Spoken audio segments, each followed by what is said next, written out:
Buenas, aqui é o Vione do Delta Locale Records.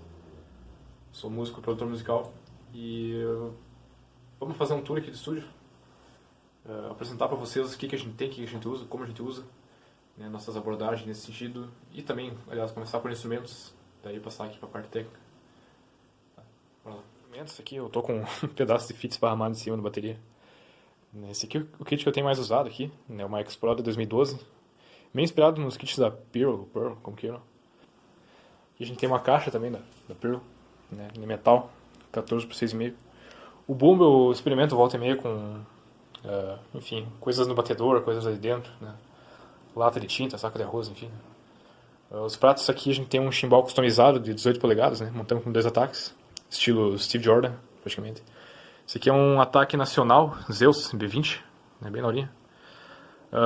E esse Ziltanã é da década de 70, né, um prato B8, tem um som mais dark, assim. Fones aqui, tu veria o Tim Maia usando esses aqui, o Jorge Ben também. Tem vários desses aqui. Falando em Tim Maia, a gente tem uma Pinguim aqui também. Esse kit azul piscina aqui. Tem um tom guardado também. Década de 70 instantâneo. Esse tom aqui é desse kit que está montado também. Aqui o outro lado do set a gente tem um pedestal de mic que é com a base de concreto. E mais um contrapeso da academia. E aqui tem mais um bumbo. Que eu gosto, eu volto e meia de fazer túnel de bumbo, né? Botar um na frente do outro para gravar, fica um som mais profundo. Ou só alternar mesmo. A gente tinha esse aqui em Faxinal do Soturno e essa bateria ficava aqui, né? Que eu vinha fazer show pra cá em Santa Rosa. Enfim. Cordas. Esse aqui é um pouco mais pessoal, né? Mas tá aqui pra quem precisar, né? Uso mais eu mesmo. Tem um violão de aço da Lauren aqui, bem basicão, né? Bem sarapinha. Um violão nylon que eu reliquei usando uma lixa. Mas ele grava bem até. Apesar de ser um violão bem em conta. O baixo é um Cort Action, 5 cordas. Né? E aqui é uma Pacífica de 95, uma Yamaha. Eu já recebi ela com os humbuckers. Né? E eu peguei ela depois do Warren Hewitt.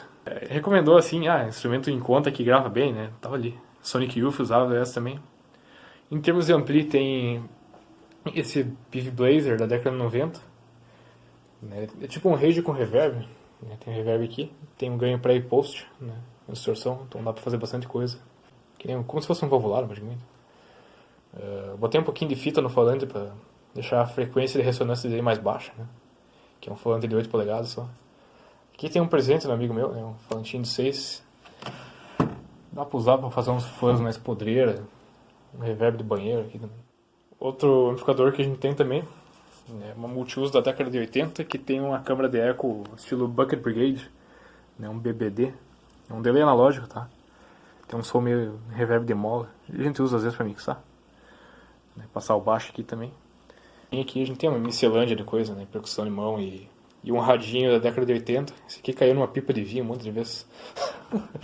Tá funcionando aí. Falante de 3, 4 polegadas, meio alnico assim. Para efeito funciona legal. Teclados então a gente tem esse Casio que eu uso mais para funções MIDI, né? Gravar sintetizador, órgão, né? Já gravei piano de cauda, órgão de tubo, daí nesse caso nem foi ligado, né? Mas como a gente tá em quarentena, tá, né? Volta e meia a gente usa um pouco mais. Tem um sintetizador aqui da Yamaha também dos anos 80, né? E uma escaleta. Tem um subkick que tá guardado, que eu uso para gravar bumbo, amplificador de baixo e guitarra especialmente, né? Especialmente nesses ampli menor, daí fica um peso extraordinário, né? E eu vou cortar para um vídeo que eu falo dos microfones específicos aqui. Microfones, então, tem um que não tá aqui, que tá no veterinário, né? Que é um PIV, condensador de diafragma largo, né? Que é o xodó aqui do estúdio. Mas que eu vou poder mostrar para vocês hoje, né? A gente tem os 57 básicos, né? Tem um aqui que é edição de aniversário, inclusive. Esse aqui é um Shure 12A, da década de 90 também. Esse aqui é tipo um 58, né? Só produção limitada. Tem um Bear Dynamic, né? Esse aqui acho que era feito para tom de bateria e metais também. Eu uso às vezes para caixa. Enfim, varia. Vareia, como diz o outro. Esse aqui eu uso pro bumbo, né? E violão também. Esse aqui eu uso pro bumbo e para violão também, às vezes baixo. É um JTS, que é tipo um Beta 52, né? Comprei pra experimentar, acabei gostando, né? Um fone que liguei invertido, um som bem telefônico. Eu já gravei overs com isso aqui também. Ficou bacana. Os fones aqui eu tirei de um headset da década de 70 também. Tem um som bem característico, bem duro. Já usei para tons, uso muito para amplificador de guitarra também. Esse aqui é um remanescente também do começo do estúdio, né? Um condenser palito da Lesson. Não é nada demais assim, mas grava bem. Já gravei guitarra, gravei violão, voz, over, caixa também. Esse aqui foi o primeiro de todos, né? Esse aqui é um da década de 70 também. Esse aqui vinha com gravador. Também uso para guitarra, condução ou chimbal também, mais secundário. Tem mais um aqui que é um microfone oculto, né? Um telefone que eu converti em mic também. Mais perfeito mesmo, né? O Roberto, né? Meu parceiro aqui, ele tem mais 57, mais um par de Samsung e um PG56 da Shure. Olha lá, poltrona dos campeões. Autoestima, né? Fifi tá aqui acompanhando a gente hoje. Vou mostrar aqui a parte técnica do estúdio, então. Todos os caminhos levam a Roma, ou seja, tudo é ligado nessa mesa aqui, essa console, bem dizendo. E a gente tentou configurar aqui para o máximo de praticidade, né, ganhar tempo. Então a gente já deixa todos os XLR ali no gancho e ligado na mesa. Então é metade das conexões a menos para fazer. Mais feia, né? Eu sei. Eu deixo eles enroladinhos aqui, tem aquelas gravatinhas de cabo de notebook. Extensor de fone aqui de 10 metros também. Enfim, tudo que precisar tá aí. Essa aqui é uma MX3282 da Behringer. Ou seja, são 32 entradas, 8 grupos. Os recursos, então, a equalização aqui é 3 bandas pro canal, né? Varredura no médio. A gente normalmente grava equalizando e daí faz mais uma rodada na mix, né? Então normalmente é suficiente, né? Precisando coisa mais cirúrgica, vamos para dentro do computador ou para os racks, né? São 8 retornos, né? 8 auxiliares. Tem the box também para usar mais o que a gente não tem em hardware, por exemplo, expanders. Também para fazer alguma soma ali. Tem 10 guitarras, não vou trazer em muitos canais não, né? Vamos somar ali dentro já. E aqui, cada grupo a gente já deixa também insertado um compressor, né, o processador. Cada grupo também vai para um canal interface. E a gente organizou a mesa estilo split, ou seja, tem uma seção da mesa que é só para microfones, só entradas. Outro que é só para o retorno de software, no caso o Reaper, né, que é o que eu estou acostumado a usar. O Roberto usa a Ableton também. E aqui, claro, isso aqui não estou reinventando a roda, né, mas normalmente a gente estaria aqui, vamos supor, junto com as guitarras, estaria delay, reverb, enfim, teclados, né? O que a gente fez aqui? A gente começou a usar os hardwares, certo? Então a gente tem um reverb aqui, tem um delay aqui, outro delay aqui. E os teclados a gente manda via MIDI daí pro teclado mesmo, né? E daí converte em som de novo, tá separadinho aqui. E aí os grupos a gente usa também como paralelas na mixagem, né? A gente faz a mix aqui, manda pro compressor, pá, aí vai jogando aqui de novo. E assim, a gente tenta trazer o máximo de controle possível, né? Apesar de ser apenas 8 canais, a gente conseguiu expandir para quase 20 aqui, né? Seção de monitor, então, o controle master aqui a gente tem a chavinha de 2-track, a gente ligou um DVD para rodar CD e pendrive de referência, né? A chavinha mono para conferir a mix em mono. Aqui a seção de fone, daí dá para ouvir do monitor, né? Da técnica ou para auxiliar. Aqui mais para cima, como a gente ligou o retorno dos reverbs aqui no canal para equalizar depois, isso aqui ficou livre. Eu liguei o gravador de rolo aqui, é só endereçar pro grupo. Pronto. Mandar de volta pro computador. Outra sacada que eu tive, eu peguei a saída de fone aqui na mesa. Ela replica a saída 1 e 2, de lá de trás. Isso me permite fazer duas coisas. Deixar uma mix aberta aqui, enquanto eu trabalho no outro projeto. E monitorar por aqui. Ou ainda, né, usar isso aqui para equalizar a bateria só para mandar pro reverb, não ficar embolado no reverb. Enquanto a gente deixa aqui o mais pesado possível, né, o som direto.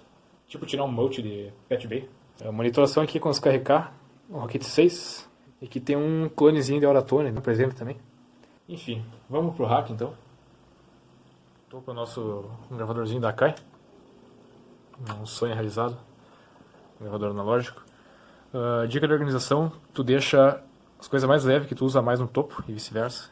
Eu fico de cara quando eu vejo foto de estúdio e tem a fonte da mesa em cima da bancada. É só um botão, e pesa 8 kg. Mas vamos lá. Aqui no topo tem um Midverb 4 da Alesis, Elices, Alesis, Alesi, como queira, todo mundo chama de tudo que é jeito. Eu deixo aqui no topo porque ele tem muitas páginas de edição aqui, né, pra configurar direitinho como tu quer. Dá pra salvar preset também, muito legal. Uso pra flanger, chorus também, né, não só reverb. O flanger chorus normalmente eu gravo junto já, né, faço print na gravação mesmo. Condicionador de energia, com iluminação. E tem uma segunda régua, esse aqui eu só uso para coisas tipo padrão brasileiro e que usa fonte externa, como é o caso dos ases. E o do topo eu deixo pro que é padrão americano. A compressão aqui a gente tem VCA, né, a topologia VCA. O xodó do momento aqui é o 160, clássico, usado pelo Steve Harris do Iron Maiden, mais uma galera, Butch Vig, bem agressivo. E tem a compressão negativa, que dá um efeito de prato reverso praticamente, muito legal, prato praticamente. O DBX-166 eu fiz um review aí esses tempos. Tem um gate, compressor estéreo assim, mais dark. E o pickstop é aquele distorce legal, caixa, voz, violão, fica muito bom. Uma distorção paralela também. Mas eu tenho deixado bastante na mix, assim, só pra tirar uma casquinha ali. O 3630 foi o primeiro compressor aqui do estúdio. Esse aqui, no caso, que eu comprei esses tempos. Não usando a compensação de ganho, ele tem a sua bem transparente.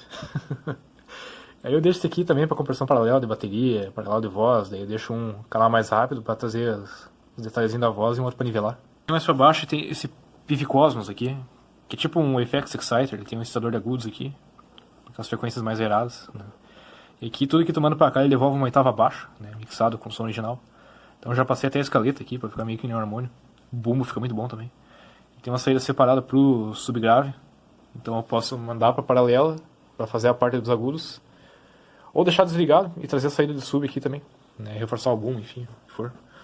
Uma câmera de eco dos anos 80 aqui, feito sob licença da Roland, né, esse Oliver aqui. É 12 bits só, tem um crunch legal. Eu uso mais para efeito tipo slap, assim, tipo aquelas caixas meio, e vocal meio Creedence, assim, que eu gosto bastante. Enfim, quando a equalização da mesa precisa de um reforço, eu chamo esse cara aqui, né, um Cotempo. A Cotempo dos anos 80 foi fundada pelo Sr. Egon Auscher, que também fundou o Estúdio Egert de Porto Alegre, né. E aqui ele tem fixo aqui 16 kHz, 30, 60, né. A varredura da mesa é de 125 a 8K, na frequência média, e o grave é fixo em 80, né, então ele vai levantar essas duas ao mesmo tempo, né, enfim.